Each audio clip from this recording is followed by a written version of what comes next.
মূল গেট থেকে লকার ভাঙা হয় ৬টি তালা। খুলনা রূপসায় কৃষি ব্যাংক থেকে ১৬ লাখ টাকা লুট, ৩ নিরাপত্তা কর্মী আটক। পটুয়াখালীতে এটিএম বুথ ও ২টি দোকানে চুরি। অস্ত্র ও বিস্ফোরক তৈরির সরঞ্জামের খোঁজ। রাজশাহীতে সাবেক সিটি মেয়র লিটনের চাচাতো ভাইয়ের বাড়ি ও কোচিং সেন্টার ঘিরে রেখেছে যৌথ বাহিনী। নির্বাচন নিয়ে যারা শঙ্কা প্রকাশ করছে তারা দেশের পক্ষের শক্তি নয় বলছে বিএনপি। প্রধান উপদেষ্টার ঘোষিত সময়ের মধ্যেই হবে নির্বাচন, জানালেন স্বরাষ্ট্র উপদেষ্টা।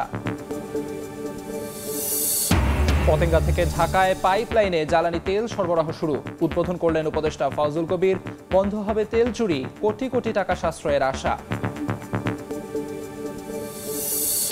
এবং ট্রাম্প পুতিন প্রায় ৪ ঘন্টার বৈঠকে হয়নি কোনো চুক্তি। আলোচনায় বেশ কিছু বিষয়ে অগ্রগতির দাবি দুই নেতার। মস্কোয় হবে পরবর্তী সাক্ষাৎ।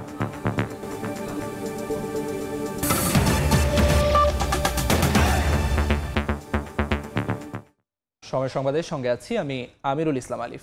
মূল গেট থেকে লকার পর্যন্ত ভাঙা হয় ৬টি তালা। খুলনায় রূপসায় উপজেলা কৃষি ব্যাংকের লকার ভেঙে ১৬ লাখ টাকা লুট করেছে দুর্বৃত্তরা। এ সময় ব্যাংকের কোনো নিরাপত্তা কর্মী দায়িত্বে ছিলেন না। ঘটনার রহস্য উদ্ঘাটনে কাজ করছে আইনশৃঙ্খলা রক্ষা বাহিনী। জিজ্ঞাসাবাদের জন্য ৩ নিরাপত্তা কর্মীকে হেফাজতে নিয়েছে তারা।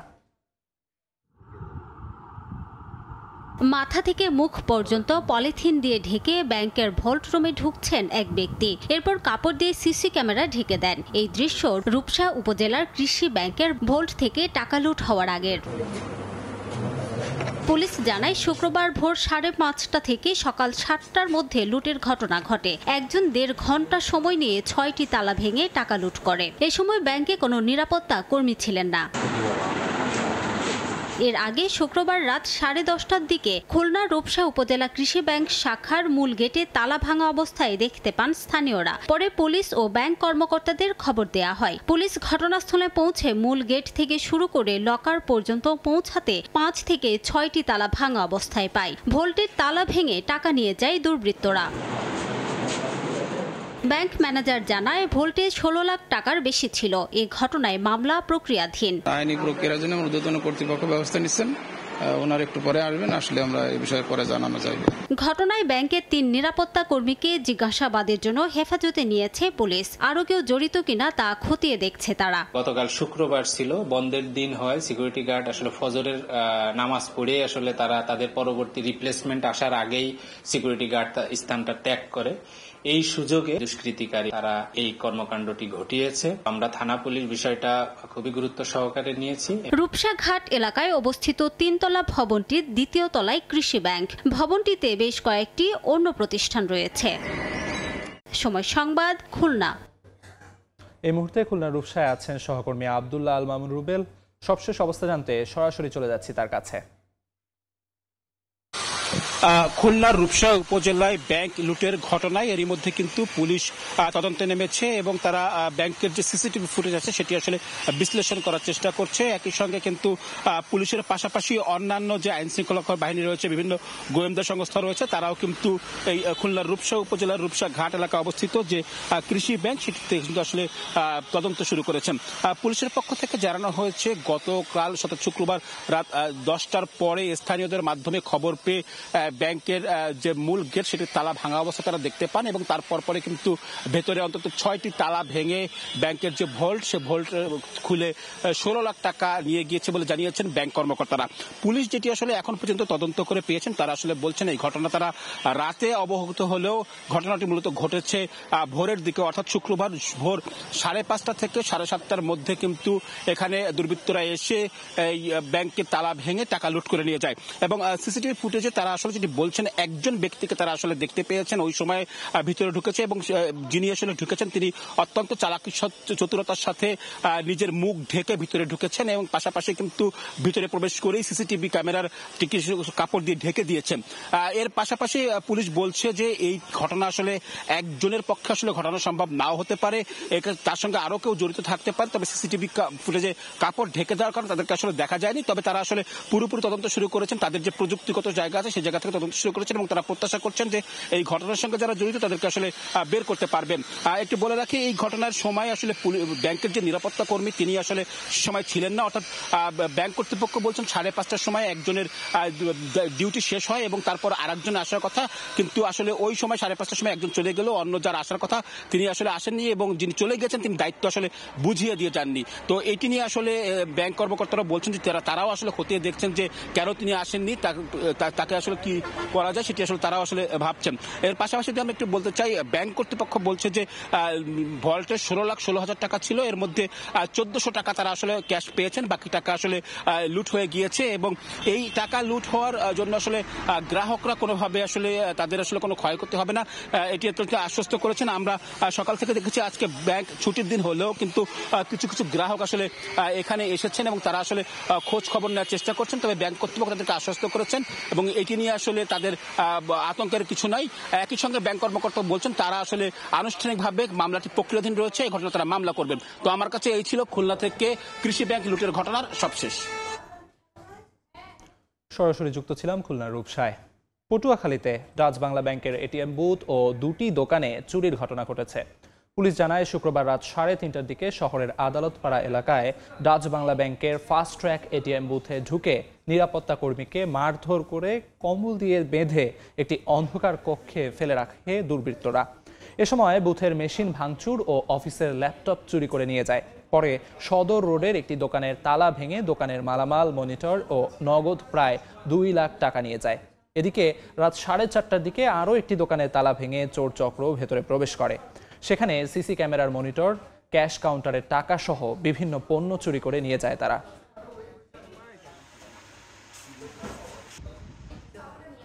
এই মুহূর্তে পটুয়াখালী থেকে যুক্ত হচ্ছেন সহকর্মী মনির হোসেন বাদল, সরাসরি যাচ্ছি তার কাছে।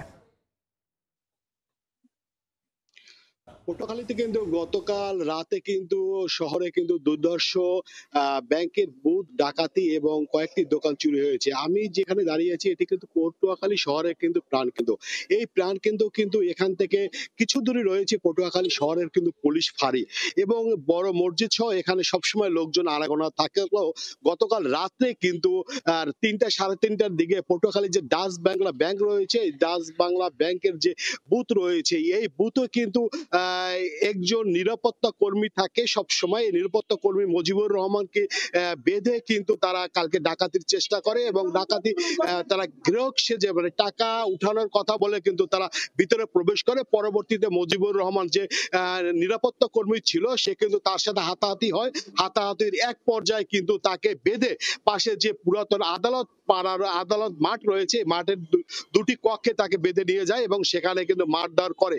মুজিবুর রহমান কিন্তু বর্তমানে কিন্তু পটুয়াখালী মেডিকেল কলেজ হাসপাতালে কিন্তু চিকিৎসাধীন অবস্থা রয়েছে এবং তারা কিন্তু প্রায় 30 মিনিট পর্যন্ত কিন্তু এই বুথে ভাঙচুর চালায়। এখান থেকে ল্যাপটপ এবং অন্যান্য যে মালামাল ছিল সেগুলো নিয়ে যায়। কিন্তু আমরা যতটুকু জানতে পেরেছি যে এটিএম বুথ ভাঙার চেষ্টা করলো, তারা না পেরে শেষ পর্যন্ত যখন ভোর হয়ে যাবে তখন তারা চলে যায়। এছাড়া পটুয়াখালী শহরে কিন্তু আরো একটি মোবাইলের দোকান, বিকাশের দোকান এবং চশমার দোকান সহ একটি রঙের দোকানও কিন্তু গতকাল রাতে চুরি ঘটনা ঘটেছে। আসলে এ বিষয়ে আমি পটুয়াখালী যে ভারপ্রাপ্ত কর্মকর্তা রয়েছে পুলিশ, তার সাথে কথা বলেছি। তিনি বলেছে বিষয়টা আমরা তদন্ত সাপেক্ষে দেখছি এবং যারাই চুরি ঘটনা ঘটুক তাদেরকে আমরা আইনের আওতায় এনে গ্রেপ্তার করবো। এই ছিল পটুয়াখালী থেকে আমার কাছে ব্যাংকের যে বুথ ডাকাতির ঘটনা ঘটেছে তার আমার কাছে সর্বশেষ। যুক্ত ছিলাম পটুয়াখালীতে। রাজশাহী নগরীর একটি কোচিং সেন্টারে অভিযান চালিয়ে অস্ত্র ও বিস্ফোরক তৈরির সরঞ্জাম উদ্ধার করেছে সেনাবাহিনী। কোচিং সেন্টারটির পরিচালক রাজশাহী সিটির সাবেক মেয়র AHM খায়রুজ্জামান লিটনের চাচাতো ভাইয়ের ছেলে মুনতাসিরুল অনিন্দ, তিনি সহ 2 জনকে আটক করা হয়েছে। শনিবার ভোর 4:30টা থেকে নগরীর কাদিরগঞ্জ এলাকার ডক্টর ইংলিশ নামের একটি কোচিং সেন্টারে ঘিরে রাখে সেনাবাহিনীর সদস্যরা। অভিযানে 2টি বিদেশি এয়ারগান, একটি রিভলভার, কার্টিজ, ম্যাগনেট সহ বেশ কিছু দেশীয় অস্ত্র ও বিস্ফোরক তৈরির সরঞ্জাম উদ্ধার করা হয়। এ সময় 10টি সিম কার্ড, পাসপোর্ট, NID কার্ড সহ বিভিন্ন সরঞ্জামও জব্দ করা হয়। এই মুহূর্তে রাজশাহী নগরীর কাদিরগঞ্জ এলাকায় আছেন সহকর্মী সাইফুর রহমান রকি, সরাসরি চলে যাচ্ছি তার কাছে। রাজশাহী নগরীর একটি কোচিং সেন্টার আজ ভোর থেকেই কিন্তু সেনাবাহিনীর সদস্যরা ঘিরে রাখে এবং এখানে তারা খবর পান বিপুল পরিমাণ এখানে অস্ত্র এবং বিস্ফোরক দ্রব্য আছে। তারপরই তারা এই কোচিং সেন্টারটিতে অভিযান চালান এবং অভিযান চালিয়ে এখানে কিন্তু 3 জনকে তারা আটক করেন। এর মধ্যে অন্যতম রয়েছেন HM খায়রুজ্জামান লিটন, সাবেক রাজশাহী সিটি কর্পোরেশনের মেয়র, তার চাচাতো ভাই মুনতাসির অনিন্দ এবং তার 2 সহযোগী। আমরা সেনাবাহিনীর যে সদস্যরা এখানে অভিযান পরিচালনা করছেন তাদের সঙ্গে কথা বলেছি। তারা যেটি বলছেন যে এখানে আসলে বেশ কিছু দেশীয় অস্ত্র পাওয়া গেছে, এখানে আসলে বেশ কিছু বিস্ফোরক দ্রব্য পাওয়া গেছে, যে কারণে এখনই সংবাদকর্মীদের সেখানে ঢোকানো সম্ভব হচ্ছে না। আর কিছুক্ষণের মধ্যেই বোম ডিসপোজাল টিম এখানে এসে উপস্থিত হবেন এবং এই বোম ডিসপোজাল টিম এসে বোমাগুলো নিষ্ক্রিয় করার পর আসলে গণমাধ্যম কর্মীরা এর ভেতরে আসলে প্রবেশ করতে পারবে। আপনারা জানেন যে এখানে যেগুলো পাওয়া গেছে এর মধ্যে অন্যতম হচ্ছে বিদেশি 2টি ইয়ারগান ছিল, একটি রিভলভার, কার্ট্রিজ, সীসা তৈরির বক্স, ম্যাগনেট এবং 6টি সিম, পাশাপাশি এখানে 4টি ওয়াকি টকি, ট্রেজার গান, এই ধরনের বেশ কিছু জিনিসপত্র কিন্তু এখানে পাওয়া গেছে। পাশাপাশি এখানে বাইনোকুলার, বিস্ফোরক তৈরির নানা সরঞ্জাম, এছাড়াও মনিটর, কম্পিউটার, স্ক্যানার, এছাড়াও বেশ কিছু মদের বোতল কিন্তু এখান থেকে উদ্ধার করা হয়েছে। আপনাদের জানিয়ে রাখি যে এই অনিন্দ কিন্তু এর আগেও কিন্তু বেশ কয়েকবার কিন্তু আইন শৃঙ্খলা বাহিনীর কাছে গ্রেপ্তার হয়েছিল। তার মধ্যে অন্যতম যে 2টি মামলা ছিল, হলি অর্টিজানের যে জঙ্গি হামলা মামলা, সেই মামলায় তিনি গ্রেপ্তার হয়েছিলেন। পাশাপাশি রাজশাহী বিশ্ববিদ্যালয়ের ইংরেজি বিভাগের শিক্ষক রেজাউল করিম হত্যা যে ঘটনায়, সেই ঘটনায় কিন্তু এই অনিন্দকে কিন্তু গ্রেপ্তার করা হয়েছিল। আর কিছুক্ষণ পরই এই বোম ডিসপোজাল টিম এখানে এসে উপস্থিত হবেন এবং তারা সেটি বোমাগুলো নিষ্ক্রিয় করবেন বলে আমাদেরকে জানিয়ে। রাজশাহী থেকে সর্বশেষ। সরাসরি যুক্ত ছিলাম রাজশাহীতে। নির্বাচন নিয়ে যারা শঙ্কা প্রকাশ করছে তারা দেশের পক্ষের শক্তি নয় বলে মন্তব্য করেছেন বিএনপি স্থায়ী কমিটির সদস্য সালাউদ্দিন আহমদ। দলের কেন্দ্রীয় কার্যালয় নয়াপল্টনে বেগম খালেদা জিয়ার ৮০তম জন্মবার্ষিকী উপলক্ষে যুবদল আয়োজিত দোয়া মাহফিলে কথা বলেন তিনি। বাংলাদেশের মানুষ গণতন্ত্রের জন্য, ভোটাধিকার প্রয়োগের জন্য তারা সংকল্পবদ্ধ। এর বিপক্ষে যারাই দিবে নিয়ে কোনো ধরনের বক্তব্য, যারাই বিভিন্ন রকমের কুযুক্তি উত্থাপন করে গণতন্ত্রের এই যাত্রাপথকে কণ্ঠকাত্তীর্ণ করতে চাইবে, তাদের বিরুদ্ধে বাংলাদেশের জনগণ রুখে দাঁড়াবে। বাংলাদেশের জনগণ ভবিষ্যতে গণতান্ত্রিক উত্তরণের পথে যে কোনো রকমের বাধাকে অতিক্রম করতে সংকল্পবদ্ধ। সব গণতান্ত্রিক শক্তি, সব গণতান্ত্রিক রাজনৈতিক দলকে অনুরোধ করব, আপনারা যেভাবে ঐক্যবদ্ধ হয়েছিলেন ফ্যাসিবাদ বিরোধী গণতান্ত্রিক সংগ্রামে, সেই একই রকম ঐক্য নিয়ে আসুন। প্রধান উপদেষ্টা নির্বাচনের যে সময় ঘোষণা করেছেন সে সময়ই নির্বাচন অনুষ্ঠিত হবে বলে জানিয়েছেন স্বরাষ্ট্র উপদেষ্টা জাহাঙ্গীর আলম চৌধুরী। সকালে মোহাম্মদপুর কৃষি মার্কেট পরিদর্শন শেষে সাংবাদিকদের প্রশ্নোত্তরে তিনি বলেন, জনগণ নির্বাচনমুখী হলে কেউ নির্বাচন বন্ধ করতে পারবে না। এছাড়া কোনো চাঁদাবাজকে দেশে থাকতে দেওয়া হবে না বলেও হুঁশিয়ারি করেন উপদেষ্টা। প্রধান উপদেষ্টা যেটা বলেছে ওর উপরে আমাদের কারো কোনো কথা নেই। স্যার যেই তারিখে বলছে ওই তারিখে নির্বাচন হবে, যেই মাসে বলছে ওই মাসেই নির্বাচন হবে। কে কি বললো ওইটা শোনার আমাদের কোনো দরকার নেই। সবার আগে আপনি যদি বলেন যে জনগণ যেসব নির্বাচনের মুখী হয়ে যাবে, কেউ এটার বাধা দিতে পারবে না। জনগণ হলো মেয়ে, রাষ্ট্রের ক্ষমতা হলো জনগণের হাতে। মোহাম্মদপুর, মিরপুর এলাকায় চাঁদাবাদিটা একটু বেশি হয়। কোনো চাঁদাবাজকেই বাংলাদেশে থাকতে দেওয়া হবে না। চাঁদাবাদীদের স্থায়ী বাংলাদেশে হবে না। এটা যে যত বড় চাঁদাবাজি হোক না কেন, তারে আমরা আইনের আওতায় নিয়ে আসবো। কাউকে কোনো রকম চাঁদাবাজি ছাড় দেওয়া হবে না। সময় সংবাদে আরও থাকছে।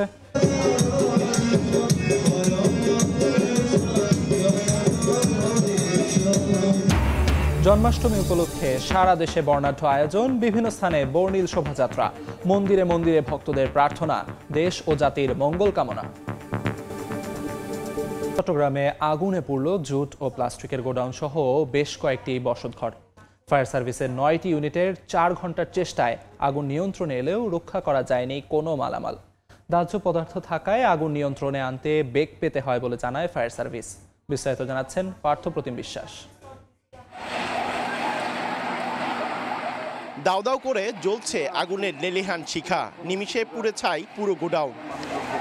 শুক্রবার রাতে চট্টগ্রাম নগরীর বাকলিয়া অ্যাক্সেস রোডে জুট ও প্লাস্টিকের গোডাউনে হঠাৎই আগুন লাগে। খবর পেয়ে ফায়ার সার্ভিসের 9টি ইউনিট ঘটনাস্থলে গিয়ে 4 ঘন্টার চেষ্টায় আগুন নিয়ন্ত্রণে আনে, কিন্তু ততক্ষণে পুড়ে ছাই গোডাউনের সব মালামাল। আগুন ছড়িয়ে পড়ায় আশেপাশের কয়েকটি বসতবাড়িও পুড়ে যায়, তবে কোনো হতাহতের ঘটনা ঘটেনি। এখানে তো মনে করলাম আপনার কিছু না, সবগুলো পুরো একদম ছাই গেছে, 300 গোডাউন 300 মাটির সাথে মিশে গেছে। আগুনের ভয় এত ছিল যে আমরা চেষ্টা 50 ফিট দূরত্ব থেকে আমরা থাকতে পারতেছি না। প্রায় আমরা 3 কোটি টাকা মতো শুধু সামান্য প্লাস্টিক গেছে, 1 কোটি টাকা গেছে সামান্য প্লাস্টিক, 3 কোটি টাকার ক্ষয়ক্ষতি হয়েছে। প্লাস্টিক, জুট ও দাহ্য পদার্থ থাকায় আগুন নিয়ন্ত্রণে আনতে বেগ পেতে হয় বলে জানায় ফায়ার সার্ভিস। বিশেষ করে প্লাস্টিক এবং কাপড়ের জুট যেগুলো রয়েছে, আপনারা জানেন সেই জুটের উপরে পানি যখন পড়তেছে নিচের অংশটি কিন্তু পানি যাচ্ছে না, সেই জায়গায় আবার তাপ যখন হয় একটি নির্দিষ্ট সময় পর আবার সেখানে আগুন জ্বলতেছে। আগুন লাগার কারণ তাৎক্ষণিকভাবে জানাতে পারেনি ফায়ার সার্ভিস। পার্থপ্রতিম বিশ্বাস, সময় সংবাদ, চট্টগ্রাম। ঢাকায় পাইপলাইনে জ্বালানি তেল সরবরাহ শুরু হয়েছে। সকালে পতেঙ্গায় পদ্মা ওয়েল কোম্পানির ডেসপাস টার্মিনালের কার্যক্রম উদ্বোধন করেন জ্বালানি উপদেষ্টা ফাউজুল কবির খান। সেখানে এই পাইপলাইন ব্যবহার করে 3টি তেল বিপণন কোম্পানি জ্বালানি তেল সরবরাহ করছে। চট্টগ্রাম থেকে কুমিল্লার বারুড়া হয়ে জ্বালানি তেল যাচ্ছে নারায়ণগঞ্জের গদনাইল এবং ঢাকার ফতুল্লায়। এতে তেল চুরি এবং অপচয় ঠেকানো সহ কোটি কোটি টাকা সাশ্রয় হবে বলে মনে করছেন সংশ্লিষ্টরা। প্রায় 3700 কোটি টাকা ব্যয়ে প্রকল্পটি বাস্তবায়ন করে সেনাবাহিনীর প্রকৌশলীরা। স্টিলটেক মানে গুণগত মানের নিশ্চয়তা। It's all about stainless style. চাঁপাইনবাবগঞ্জে 2 শিশুর রহস্যজনক মৃত্যু হয়েছে। ভোরে গোমস্তাপুর উপজেলা স্বাস্থ্য কমপ্লেক্সে চিকিৎসাধীন অবস্থায় তাদের মৃত্যু হয়। এর আগে ডুবার মোড় এলাকায় শেফালি বেগম মহিলা নুরানি হাফিজিয়া মাদ্রাসায় শিক্ষার্থী তানিয়া ও জামিলা হঠাৎই অসুস্থ হয়ে পড়ে। তাদের গোমস্তাপুর উপজেলা স্বাস্থ্য কমপ্লেক্সে নিয়ে যান শিক্ষক ও স্থানীয়রা। তবে মৃত্যুর কারণ জানতে তদন্ত চলছে বলে জানিয়েছে পুলিশ। জন্মাষ্টমী উপলক্ষে সারা দেশের মন্দিরে মন্দিরে চলছে নানা আয়োজন। সকাল থেকেই শুরু হয় জন্মাষ্টমীর আনুষ্ঠানিকতা। আনন্দ উৎসবের মধ্য দিয়ে সনাতন ধর্মাবলম্বীরা উদযাপন করছেন শ্রীকৃষ্ণের জন্মবার্ষিকী। সকালে সিরাজগঞ্জ, ব্রাহ্মণবাড়িয়া ও ময়মনসিংহ সহ বিভিন্ন জেলায় বর্ণাঢ্য শোভাযাত্রা বের করা হয়। এতে রঙিন পোশাকে সজ্জিত হয়ে অংশ নেন ভক্তরা। পরে মন্দিরে মন্দিরে ধূপ দ্বীপ জ্বালিয়ে চলে পূজা অর্চনা। এ সময় দেশ ও জাতির সমৃদ্ধি প্রার্থনা করেন শ্রীকৃষ্ণ ভক্তরা। সনাতন ধর্মাবলম্বীদের বিশ্বাস, এই দিনে দুষ্টের দমন আর শিষ্টের পালনের জন্য স্বর্গ থেকে পৃথিবীতে আবির্ভূত হয়েছিলেন শ্রীকৃষ্ণ। তাই দিনটি তাদের জন্য অত্যন্ত গুরুত্বপূর্ণ। এই মুহূর্তে ঢাকেশ্বরী মন্দিরে আছেন রিপোর্টার ধ্রুব ব্যানার্জি। সবশেষ খবর জানতে সরাসরি চলে যাচ্ছি তার কাছে। জন্মতিথিতে এখনো ঢাকেশ্বরী মন্দিরে যে গীতাযজ্ঞ, সেই গীতাযজ্ঞ কিন্তু চলছে। আজকে ঠিক 8টা থেকে এখন 4 ঘন্টা পেরিয়ে গেছে, এখনো এই গীতাযজ্ঞের কার্যক্রম চলছে। প্রতিটি শ্লোকের পরপরই যজ্ঞে আহুতি দেওয়া হচ্ছে ভগবান শ্রীকৃষ্ণের নামে। হিন্দু ধর্মাবলম্বীদের বিশ্বাস, এই আহুতির মাধ্যমে তাদের যত পাপ রয়েছে সেই পাপ মুছে যাবে, অর্থাৎ শ্রীকৃষ্ণের আশীর্বাদে তাদের উপর শান্তি বর্ষিত হবে।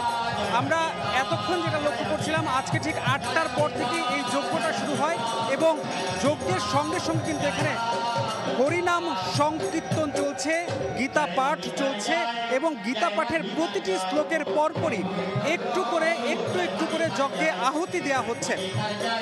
এরপরে এই যে আনুষ্ঠানিকতা রয়েছে গীতা যজ্ঞের, ঠিক এরপরেই কিন্তু একটি বর্ণাঢ্য র্যালি রয়েছে। সেটা মূলত ঢাকেশ্বরী মন্দিরের সামনে থেকে বিভিন্ন অঞ্চলে ঘুরবে এবং ঢাকেশ্বরী আশেপাশে আমরা লক্ষ্য করেছি ঢাকেশ্বরী মন্দিরের বিভিন্ন এলাকায় মূলত বিভিন্ন স্থান থেকে যারা র্যালিতে অংশ নেবেন তারা এসে কিন্তু উপস্থিত হচ্ছেন এবং সবার মধ্যে একটা আনন্দ কিন্তু কাজ করছে। তাদেরকে আমরা প্রশ্ন করেছিলাম যে এবারের জন্মাষ্টমীতে তারা আসলে কি চান। তারা বলছেন যে আসলে সবার শান্তি চান তারা। বিশ্বে যত জায়গায় সংঘাত রয়েছে, যত জায়গায় সমস্যা চলছে, যত জায়গায় মানবিক বিপর্যয় সৃষ্টি হচ্ছে, সেই সব জায়গায় মানুষের যাতে আরও বেশি তারা যেন শ্রীকৃষ্ণের আশীর্বাদ পায় এবং সেই সব জায়গা থেকে যাতে বিশৃঙ্খলা দূর হয়ে যায়, সেই প্রত্যাশাই কিন্তু তারা করছেন। এই ছিল রাজধানীর ঢাকেশ্বরী মন্দির থেকে আমার কাছে সর্বশেষ তথ্য। সরাসরি যুক্ত ছিলাম ঢাকেশ্বরী মন্দিরে। দেখছেন সময় সংবাদ, সঙ্গে থেকে ধলেশ্বরী। ভরা বর্ষায় ঢাকার আশপাশের প্রতিটি নদী ফিরে পেয়েছে প্রাণ, তবে সবটুকুই ক্ষণিকের। শুষ্ক মৌসুমে আবারও এই নদী হবে দূষণের শিকার। হারিয়ে যাবে জীববৈচিত্র্য। এমনই শঙ্কা সংশ্লিষ্টদের। সব জানলেও জনবল সংকট কিংবা আইন শৃঙ্খলা পরিস্থিতির দোহাই দিচ্ছেন দায়িত্বশীলরা। ধ্রুব ব্যানার্জি রিপোর্ট। ছবি তুলেছেন মোহাম্মদ সালাউদ্দিন এবং মোবারক হোসেন শুভ। গহিনী গাঙ্গে দলাম পারি গাঙ্গে ঠিক ঠিকানা পাইলাম না। এই রাগ বৃষ্টির আহ্বানে তানসেনের সেই মেঘমল্লার নয়, এই লহরী ভরা গাঙে মাঝির ভরাট কণ্ঠের, বাধ্য হয়ে যার সঙ্গী হয়েছে কল্লোল। ভাবা যায় বুড়িগঙ্গাকে নিয়ে এমন উপমা, যে নদী দেখে আলেকজান্ডার, টলেমি কিংবা হিউয়েন সাংয়ের কলম দোর্দণ্ড প্রতাপে লিখেছে বাংলার সমৃদ্ধ ইতিহাস, সেই নদী আবারও হয়েছে নবযৌবনা। পানি একদম পরিষ্কার, পানিতে নদীতে গোসল করা যায়। তুরাগ, শীতলক্ষা, বালু কিংবা ধলেশ্বরী, আষাঢ় শ্রাবণের অঝোর ধারা যেন নদী কদম্বে করেছে প্রাণ প্রতিষ্ঠা। তিলোত্তমা ঢাকা হয়েছে স্রোতস্বিনী নদী বেষ্টিত পুরনো সেই প্রাণের শহর। কিছুদিন পরে পানিটা কমে যাবো, পচে যাবে পানি। ঢাকার আশেপাশের প্রতিটি নদীতে এখন টলটলে পানি। নগরবাসী খুব সহজেই তাদের দৈনন্দিন কাজকর্ম এই পানি দিয়েই সারতে পারছেন। প্রশ্ন হলো, বর্ষা মৌসুম শেষ হলে যখন শুকনো মৌসুম চলে আসে, তখন এই পরিষ্কার পানি কোথায় হারিয়ে যায়? রাজধানীর আশপাশের নদীতে প্রতি লিটার পানিতে থাকে মাত্র 0.5 থেকে 3.5 মিলিগ্রাম অক্সিজেন, যেখানে নিকষ কালো পানিতে হারিয়ে যায় নদীবক্ষের অপার সৌন্দর্য। আগে কত গুঁড়ো মাছ আসিল, বড় মাছ আসিল, পানি খারাপ হতে কিছু নাই। দূষণের এই প্রতিযোগিতা চলছে বছরের পর বছর ধরে, তবে এখনো আছে প্রশাসনের নির্লিপ্ততা। দেশের সার্বিক যে আইন শৃঙ্খলা পরিস্থিতি, আপনাকে অভিযানে যেতে গেলে তো বিপুল পরিমাণ আইন শৃঙ্খলা বাহিনীর সদস্য লাগবে, সেখানে আমাদের একটু চ্যালেঞ্জ রয়ে গেছে। বিশেষজ্ঞরাও দায় দিচ্ছেন পরিবেশ অধিদপ্তরকেই। পরিস্থিতির মহাপরিচালক তিনি সবসময় ডেপুটেশনে আসেন।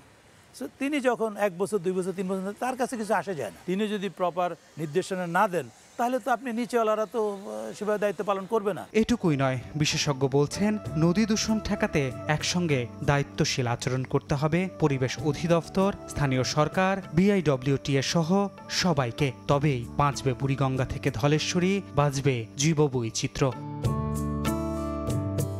ধ্রুব ব্যানার্জি, সময় সংবাদ, ঢাকা।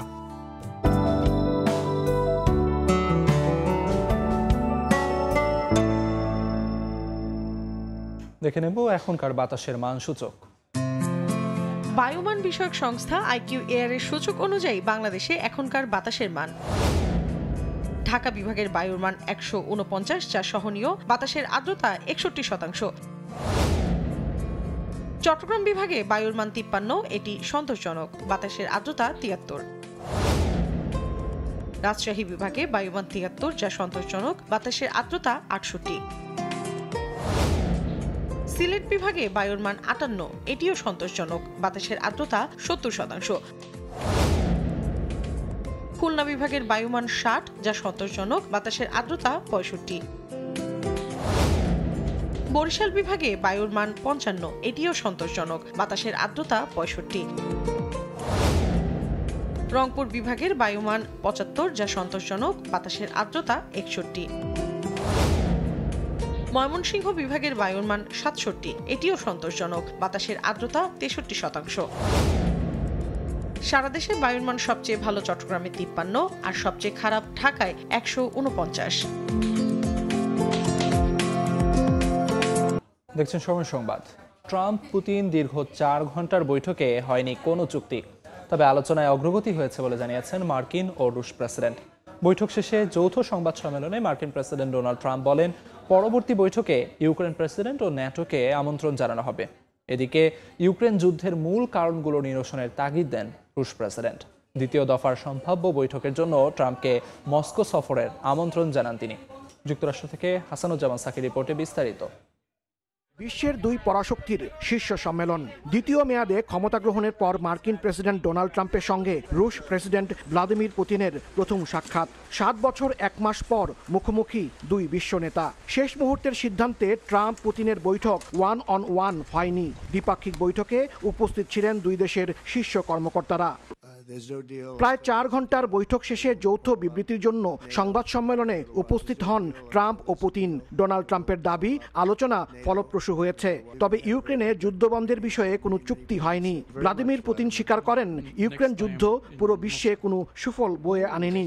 যুদ্ধের কারণে যুক্তরাষ্ট্রের সাথে রাশিয়ার সম্পর্ক ক্ষতিগ্রস্ত হয়েছে। আমি বিশ্বাস করি আমাদের খুব ফলপ্রসূ একটি বৈঠক হয়েছে। অনেক বিষয়ে আমরা একমত হয়েছি, বলবো বেশিরভাগ ক্ষেত্রেই। তবে কয়েকটি বড় বিষয়ে এখনো পুরোপুরি পৌঁছানো যায়নি, কিন্তু কিছুটা অগ্রগতি হয়েছে। তাই চুক্তি হবে তখনই যখন আসলেই চুক্তি হবে।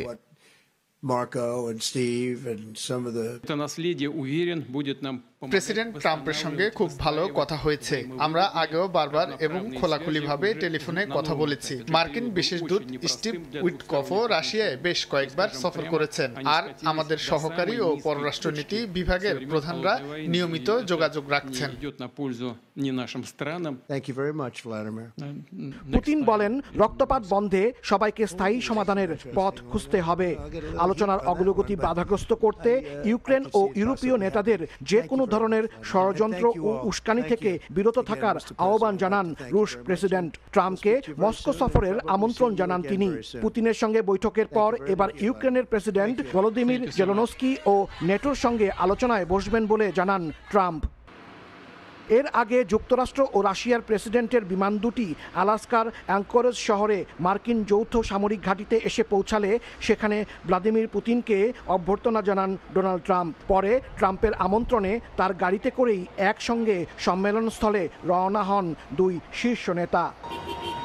এদিকে ট্রাম্প পুতিনের শীর্ষ সম্মেলনে প্রেসিডেন্ট জেলেনস্কিকে না রাখায় অ্যাঙ্করেজ শহরে বিক্ষোভ করে ইউক্রেনীয়রা। 2022 সালের ফেব্রুয়ারিতে ইউক্রেনে সামরিক অভিযান শুরু করে রাশিয়া। এরপর শুরু হয় যুদ্ধ। দীর্ঘ 3.5 বছর ধরে চলমান যুদ্ধে দুই দেশের প্রায় 10 লাখ সামরিক বেসামরিক ব্যক্তি হতাহত হন। শান্তির সন্ধানে স্লোগানে হওয়া শীর্ষ সম্মেলনটি কিছুটা হলেও ফলপ্রসূ হওয়ার পর ট্রাম্প, পুতিন ও জেলেনস্কি এই ত্রিপক্ষীয় বৈঠকটি কবে হবে এবং কিভাবে ও কত দ্রুত যুদ্ধবিরতি কার্যকর ও স্থায়ীভাবে বন্ধ হবে তা দেখার অপেক্ষায় পুরো বিশ্ব। হাসানুজ্জামান সাকি, সময় সংবাদ, যুক্তরাষ্ট্র। এ পর্যায়ে শীর্ষ সংবাদগুলো জানিয়ে দিচ্ছি আরেকবার। মূল গেট থেকে লকার ভাঙা হয় 6টি তালা। খুলনার রূপসায় কৃষি ব্যাংক থেকে 16 লাখ টাকা লুট, 3 নিরাপত্তা কর্মী আটক। পটুয়াখালীতে এটিএম বুথ ও 2টি দোকানে চুরি। অস্ত্র ও বিস্ফোরক তৈরি সরঞ্জামের খোঁজ। রাজশাহীতে সাবেক সিটি মেয়র লিটনের চাচাতো ভাইয়ের বাড়ি ও কোচিং সেন্টার ঘিরে রেখেছে যৌথ বাহিনী। এবং নির্বাচন নিয়ে যারা শঙ্কা প্রকাশ করছে তারা দেশের পক্ষের শক্তি নয় বলছে বিএনপি। প্রধান উপদেষ্টার ঘোষিত সময়ের মধ্যেই হবে নির্বাচন, জানালেন স্বরাষ্ট্র উপদেষ্টা।